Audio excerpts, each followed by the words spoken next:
ኢትዮጵያና እስራኤል በዓለም ውስጥ ካሉ የዲፕሎማቲክ አገሮች ዩኒክና ልዩ የሆነ በሌሎች የዲፕሎማሲ ግንኙነት ላይ የማይታይ ለየት ያለ ታሪካዊ የሆነ ግንኙነት አለ።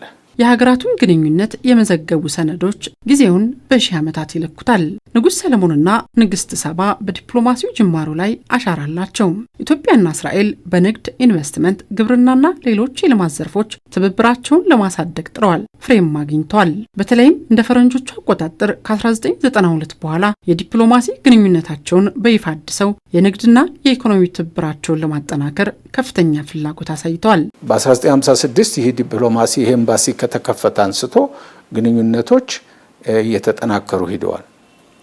ልዩ የሚያደርገው ደግሞ ዛሬ ከ170 ሺህ በላይ የኢትዮጵያ ቤተ እስራኤሎች በእስራኤል ሀገር እንገኛለን።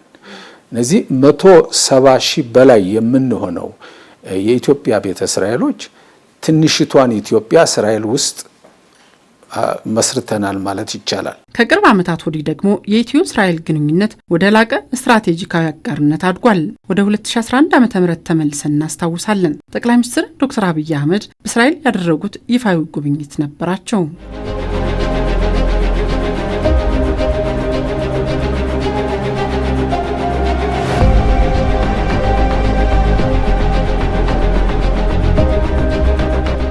ሁለቱ ሀገራት በተለያዩ ጊዜያት በየራሳቸው ብሔራዊ ጥቅሞች ዙሪያ በትብብር ቆመዋል። ሀገራቱ ታሪካዊ የህዝብ ለህዝብ ትስስራቸውን ወደ ልማት በመለወጥ የንግድና ኢንቨስትመንት ግንኙነታቸውን ወደ ላቀ ደረጃ ለማድረስ ዲፕሎማሲያዊ ጥረቶችን አከናውነዋል።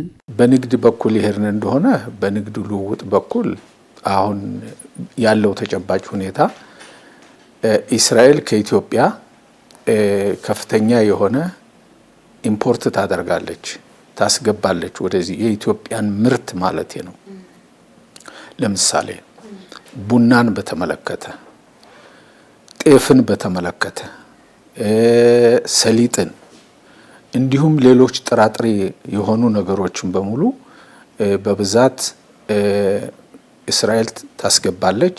ለወደፊቱ የበለጠ በተለይ የእርሻ ምርቶች የመሳሰሉ እዚህ የምርቱ ሁኔታ ከፍ ሲል ወደዚያ የማስገባቱም ሂደት ደግሞ የበለጠ ሊሆን ይችላል።